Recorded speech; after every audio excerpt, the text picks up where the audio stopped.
Rod Serling. You're listening to the Zero Hour.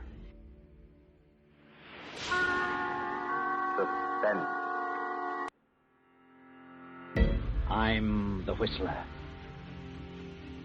Yours truly, Johnny Dollar. Who is it? The Fat Man. Presents The Man Called X. The Mysterious Traveler. Another journey into the realm of the strange and terrifying. I hope you will enjoy the trip, that it will thrill you a little and chill you a little. So settle back, get a good grip on your nerves. Where are we going? You'll find out when we get there.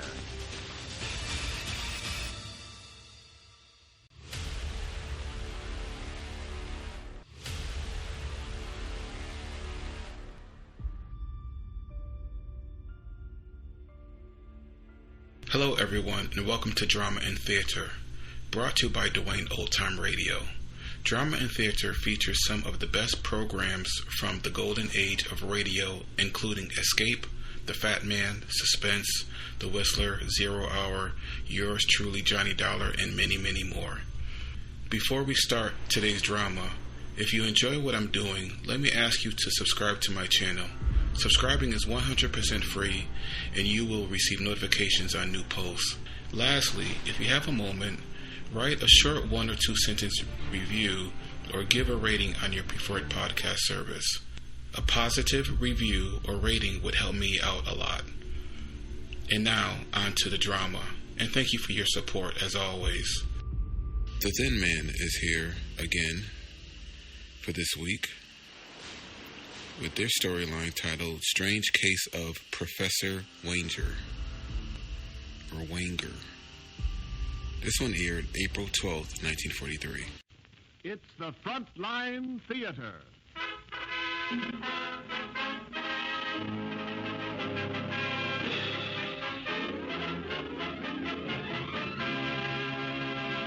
Today bringing you a real thriller, The Strange Case of Professor Wainger.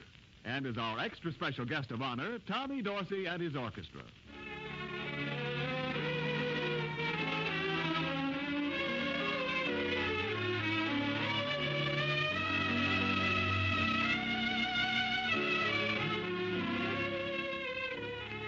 This is Ken Niles to welcome you once again to the Frontline Theater, brought to you men in the Armed Forces of the United Nations by the Special Service Division of the War Department.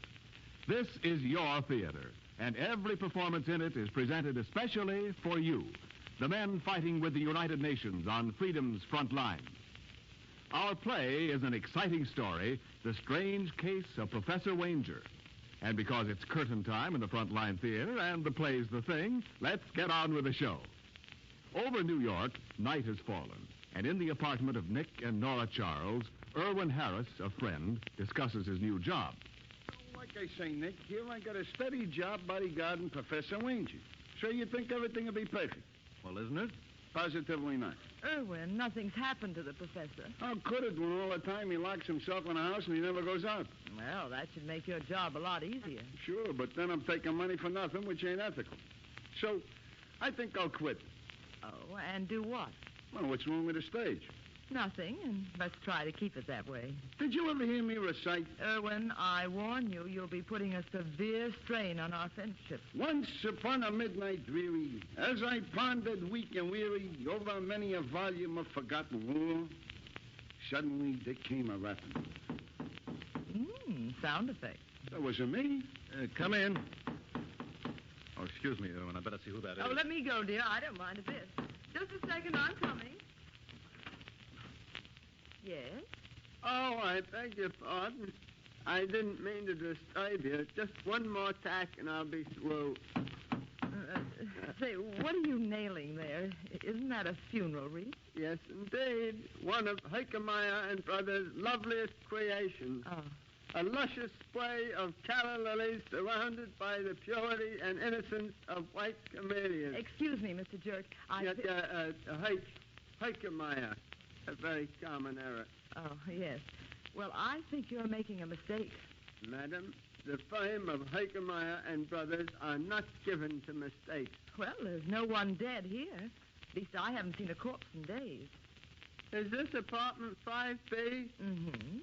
Are you Mrs. Charles? Why, yes. There's no mistake. The wreath is for Nicholas Charles. What was that name again? Nicholas Charles. Nick.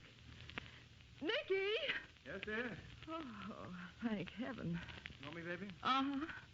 Darling, this is Mr. Herkimer. Oh, how do you do? How do you do, sir?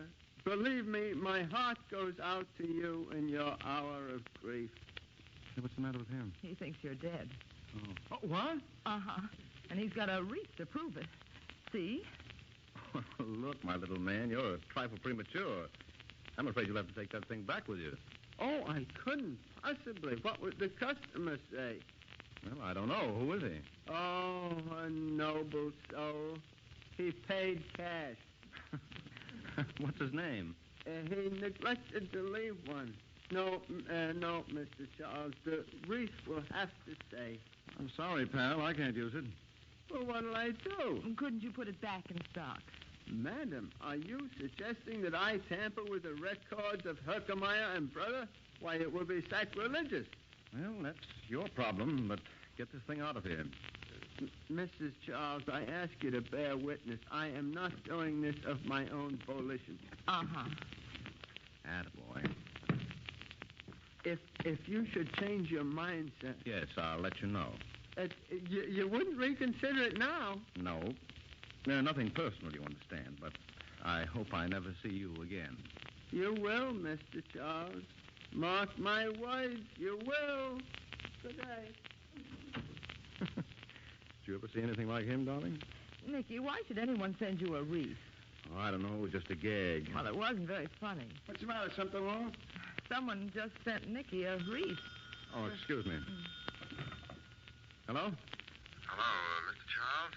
Yes? A short while ago, a funeral wreath was delivered to your door. Oh, yes.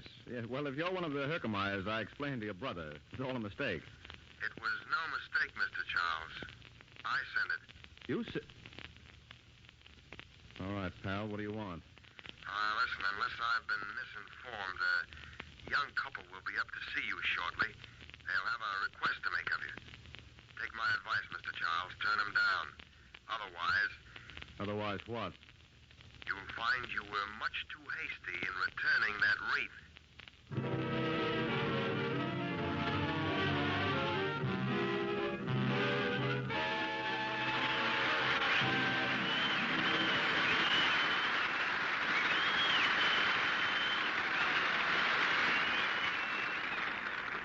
Well, that's Act One of The Strange Case of Professor Wainger. And now, during intermission, let's hear from today's special guests, Tommy Dorsey and his orchestra. We're certainly glad you accepted our invitation, Tommy, and we're turning the spotlight on you while you play one of those swell arrangements that have made you famous. The stage is yours, Tommy.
Thank you, Tommy Dorsey. That was a swell tune.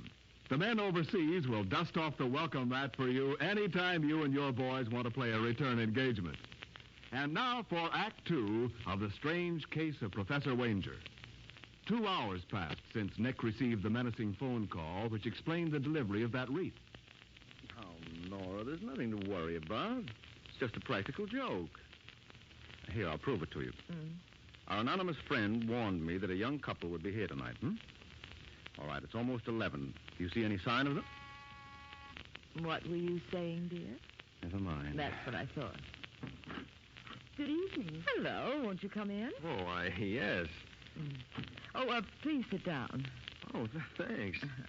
Say, isn't this a little unusual, or are you this hospitable to everyone who rings your bell? It's her southern blood. Don't mind my husband. The truth of the matter is we were expecting you. You were? Oh, Nicky, this is... I'm Sylvia, and this is my brother, Gene. Oh, how do you do? How do you do? I don't believe I caught the last name. It's Wainger. Wainger? Any relation to the famous scientist? Yes, he's our uncle. As a matter of fact, that's why we're here. I understand that his bodyguard, Irwin Harris, is a very good friend of yours. Yes? Well, ever since Uncle escaped from Czechoslovakia, we've been trying to get in touch with him. So far, all we've gotten is a brush-off. Well, don't blame Irwin for that. He has his orders. Dr. Wainger doesn't want to see anyone. But that's ridiculous. Is it? Well, yes. You see, we know that Uncle lives under the constant fear that the Gestapo's after him. Surely that's no reason to refuse to see his only living relatives. So you want me to arrange a meeting for you? Oh, if you only would, Mr. Charles. I'm sure if Uncle would talk to me, I could convince him he has nothing to fear. When did you see your uncle last? Well, we never really saw him. You see, before my father came to this country, he quarreled with his brother. But now that Papa's dead, we decided to bury the hatchet. Yes, that's right. I don't suppose the fact that Dr. Wainger has a fortune in patent royalties in this country had anything to do with your decision? Now, look, Mr. Charles, not even you can say that and get away with it. Now, don't pay any attention to him, Mr. Wainger. He's awfully suspicious by nature. But he's got a nicer side, too. You'll find it out after he helps you. Darling, aren't you being unduly optimistic? You mean you won't? If Dr. Wainger wants to see them, that's for him to decide. Nicky, would you change your mind if I asked you to?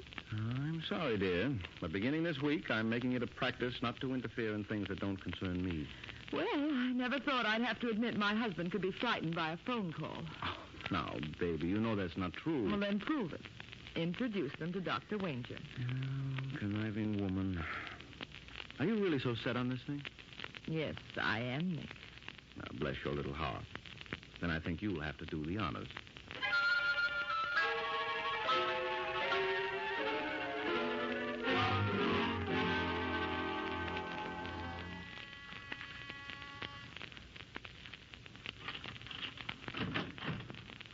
Hello, Irwin.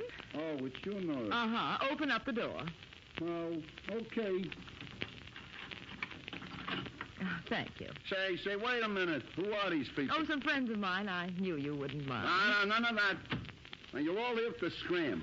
No, I'm surprised at you. You know the professor gave me strict orders. It's all right, Irwin. I'm sure Dr. Wainger would be very happy to meet this couple. Now, be a sweet boy and get him. I'm sorry, but the prof positively can't be disturbed. He's retired for the evening. Irwin, I think you're fibbing. Now, won't you get him for me? Please. No. Pretty please. With sugar on it. Oh, cut it out, Nora. You know I can't never refuse you nothing. Isn't he a darling? You won't be long, will you? Sit down. I'll be back in a minute. Mrs. Charles, you're wonderful. I did manage that rather well, didn't I? Who said we needed Nick? I think you better let me do all the talking. Oh, of course. I never get a chance to when Nick's around. You know, sometimes... Mrs. Charles? Oh, there you are, Professor. How are you? Just fine. Thanks for asking. Mrs. Charles, you know I make it a rule never to see anyone. Well, I thought you wouldn't mind making an exception in this case. Professor, I'd like you to meet your nephew, Gene. My nephew? Mm-hmm. And this is your niece, Sylvia. Hello, Uncle. I never heard of you before. Wish you'd tell me who you are. We're your brother Rudolph's children. Rudolph's children? Yes. I realize that doesn't prove anything, but I have papers. Please, there's no point you're showing those to me. Papers mean nothing. They could be false. Sure, it's easy. I once knew a guy who was so slick with a pen. Erwin. Oh, sorry. Professor, you can't turn them away like this. You can see with half an eye they're not imposters. How can you accuse them of being after your money? Oh, you do not understand. Money means nothing to me, Mrs. Charles. I am a man of simple wants. I just ask to be left alone. Oh, please, Uncle, you've got to let us stay. There's no other place we can go. We won't be in your way. What do you say, Professor? You've got to trust someone. Won't you let them stay? Oh, you make it very hard for me to say no. Oh, Uncle, darling. It's all right, my dear. Professor, I'm sure you'll never regret it. Yeah, I hope so, Mrs. Charles. I sincerely hope so.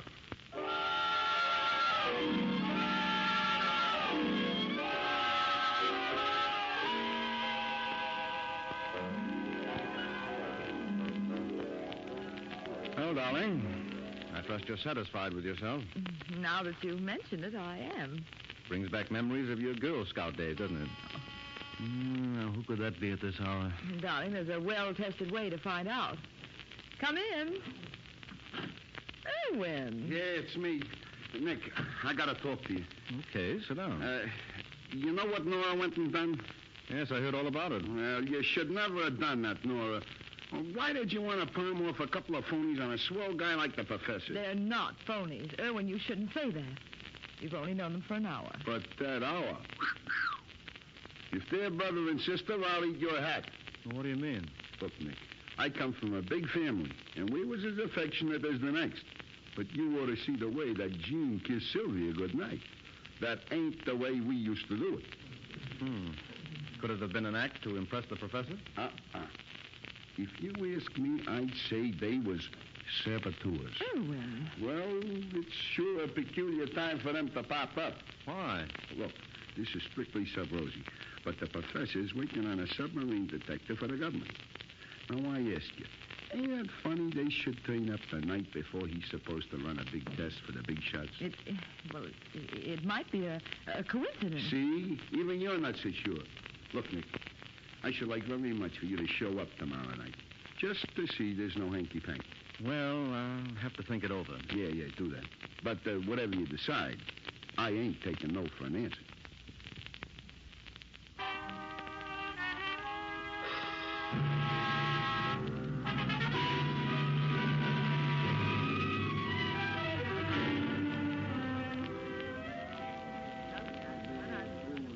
Some turnout, ain't it, Nick? Yes. What time does this experiment start? Oh, any minute now.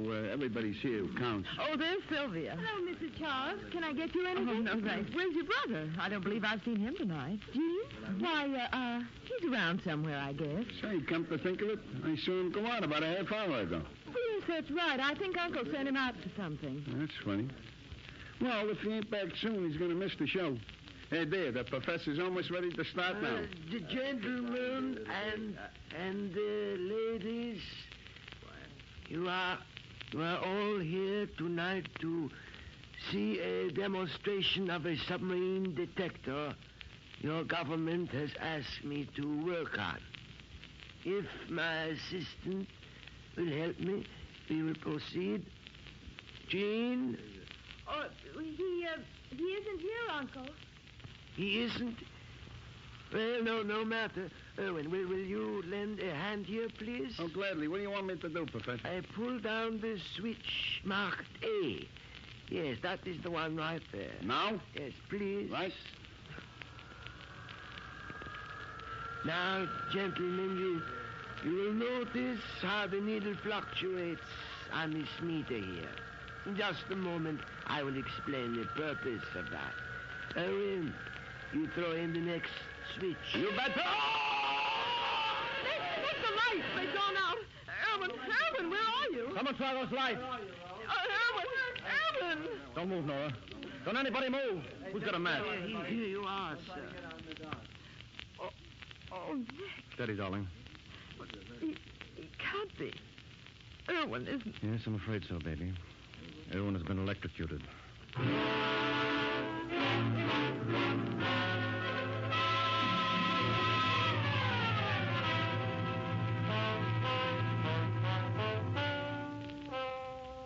Now, remember this, Nick.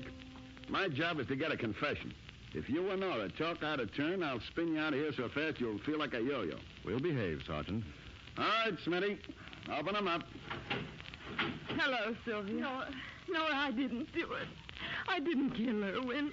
Listen, Miss Wainger, whatever your name is, none of this phony sob stuff is going to get you anyplace. It's too bad your little plan didn't go off like you expected. What do you mean? You were after the professor, weren't you? I tell you, we didn't mean to kill anyone. Just meant to frighten him a little, huh?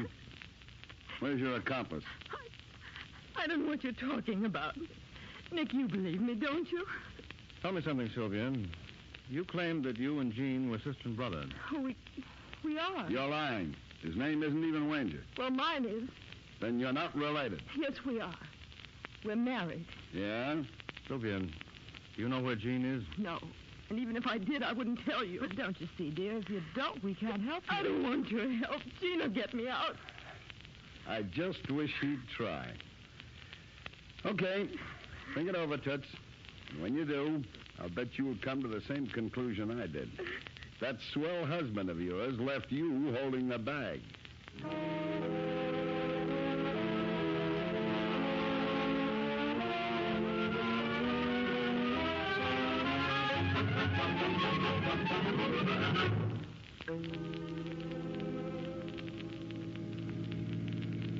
Nicky, what are you thinking about? About Erwin. He was a pretty swell guy. Uh-huh. You think Sylvia and Jean did it? Don't you? It's all my fault. I never should have taken them up to the professor in the first place. Well, I don't know, baby. Maybe it would have happened anyway. Well, how could it? Well, you're forgetting one thing, dear. That funeral wreath. Who sent it to me? I did forget.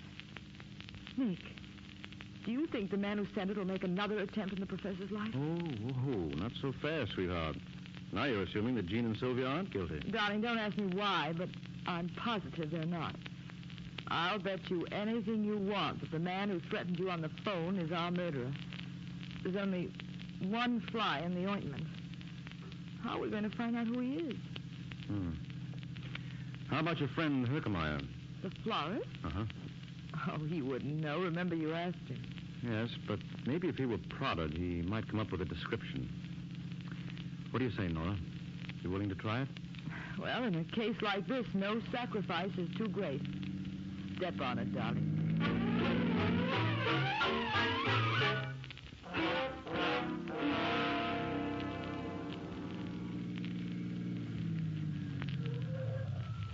You better wait in the car, Nicky. I think I'll do better by myself. Go ahead, beautiful.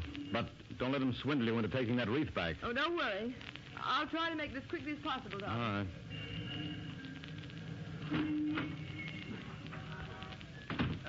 Yes, madam. Is there something I can show you? Hello, Herky.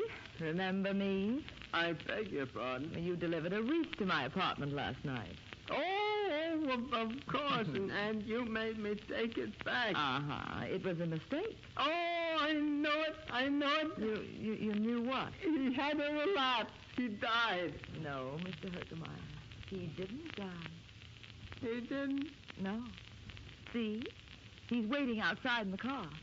You mean you haven't come for the wreath? No, I'm sorry. Oh, Mrs. Charles, you simply must take it. Well, you don't know how it's upset this entire organization.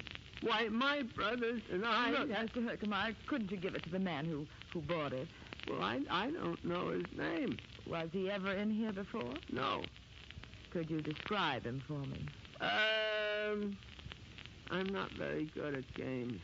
Well, suppose I prompted you. Wouldn't that help? It might. Well, was he tall or short? Short, I think. Oh, now we're getting somewhere. Did he have any distinguishing marks? Distinguishing marks? Mm-hmm. I mean, did he limp or anything? Oh, now that you mention it, I believe he did. Did what? Limp? Are you sure? Almost. Well, what about the color of his hair? It wasn't red by any chance. Yes. I think you're right. And, of course, he had a cauliflower ear to match. Let me think. Cauliflower ear. Mrs. Charles, where are you going? Well, Herky, you're an awful disappointment. Mrs. Charles, you're forgetting it. Oh, Mrs. Charles, please.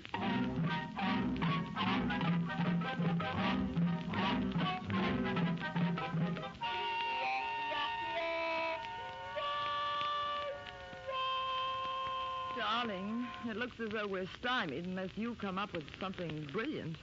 I'll have to pass, beautiful. All I can suggest is that you phone Sergeant Reynolds and have him post a guard around the professor's apartment. I'll take it. Hello? Hello, Nick. Yes, who's this? It's Gene. Gene, where are you? Never mind, and don't try to trace this call or I'll hang right up. Do you know they've locked up Sylvia? Yes, that's why I phoned. You've got to get her out. Well, that's impossible. Now, look, Gene, why don't you come up here and talk to me? I'd like to help you. You expect me to swallow that yarn? I mean it. Well, all right. But don't try any funny stuff. If you tip off the cops, you won't live to regret it. You hear me? Yes, I hear you. When will you be over? Give me half an hour. Okay. Well, darling, He's coming over. that proves he didn't kill Irwin. Does it? Well, certainly. Otherwise, he'd never put in an appearance. Maybe. Look, honey, will you get Sergeant Reynolds on the wire? Nicky, you wouldn't do a thing like that. I certainly would. You remember you said if we found the man who threatened me on the phone, we'd have our murderer? I still say it. Well, in that case, the man hunts over. I just heard that same voice again. Nick. Yes, baby. It was Gene.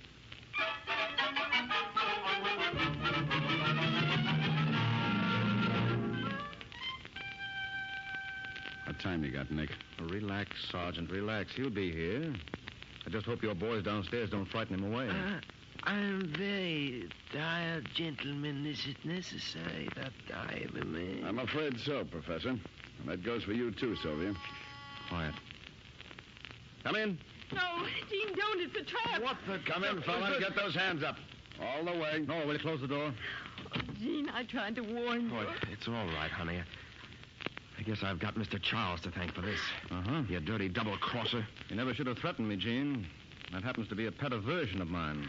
What are you talking about? The night you first came up here, you sent me a funeral wreath. I can explain that. Yes, so can I. Now, you wanted me to introduce you to the professor. You knew I wouldn't. So you applied simple psychology. You sent me the wreath and ordered me not to. And you figured I'd do just the opposite. The only trouble was I refused to bite. But I did. Yes, darling. You stuck your beautiful neck way out. You did exactly what they hoped for when you took them up to their uncle. I am not their uncle. I'm sorry, Professor. That's quite true. You're crazy, Charles. Do you deny you sent the wreath? No, but I do deny killing Irwin. Now, wait a minute, pal. I never accused you of that. You never... What are you talking about, Nick? That's what I said. Darling, I don't understand. But you do, don't you, Professor? These kids aren't related to you. No, of course not. They are imposters. Well, that doesn't necessarily follow. The shoe could be on the other foot, couldn't it? Come on, Nick. Don't be coy. What are you getting at? The professor's the imposter. He killed Irwin. What? Uncle, you didn't.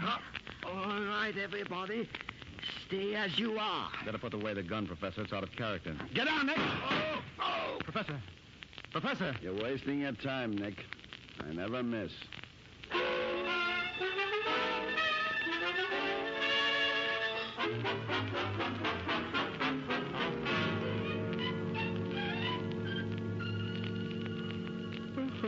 All set, dear? Mm-hmm. Then out go the lights. Nicky. Oh, Nora. Darling. Oh, well, it's fairly simple, dear. Sylvia's uncle, the real Professor Wainger, died in Czechoslovakia, and our phony friend was an opportunist who assumed his name and finances. See, it never occurred to us that he could have been the bogus article as well as Sylvia. But why did he kill Irwin? Well, he had to. He was on the spot. The government wanted him to work on a submarine detector, but Not having the real professor's ability, he couldn't deliver. But if his life were in danger, he'd have a valid reason to stop working. Yes, exactly. Oh. But what put you on the right track, darling? Well, we were overlooking one thing. The actual result in the case was Irwin's death. And if you assume that was what was really intended, you got yourself a brand new suspect with a brand new motive. I see. But, darling, there's one person I'm sorry for. Oh, who's that? Perky, the florist. No. Think of it. For the rest of his life, he'll be stuck with that wreath. Nora. You hear what I hear? Uh-huh. It sounds like... Someone's nailing something on the door. It's Herky. It's undoubtedly. Well, darling, here we go again.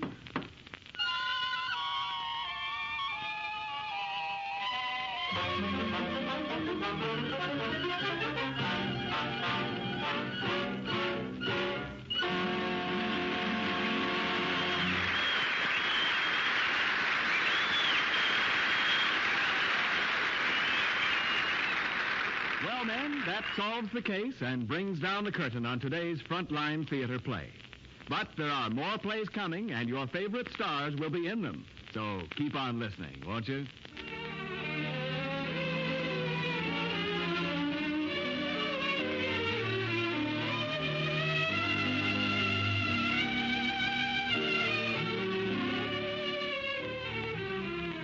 Our thanks to the makers of Woodbury Soap for their cooperation.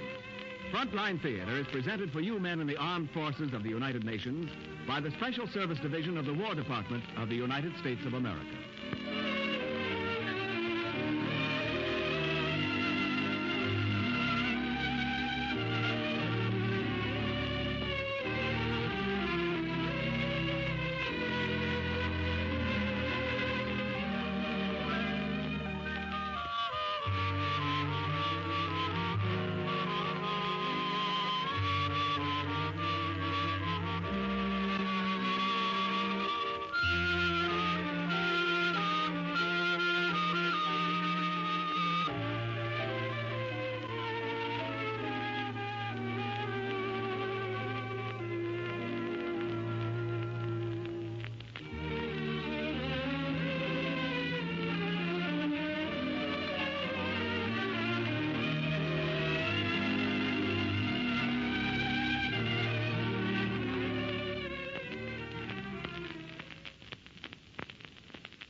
Thank you for listening to and showing your support for my podcast. If you would like to receive notifications of when new episodes are posted, please subscribe to my channel. Subscriptions are 100% free, and they really help me get an idea of how I'm doing. Well, hope you enjoyed, and until next time, stay safe, wish you well, and as always, peace.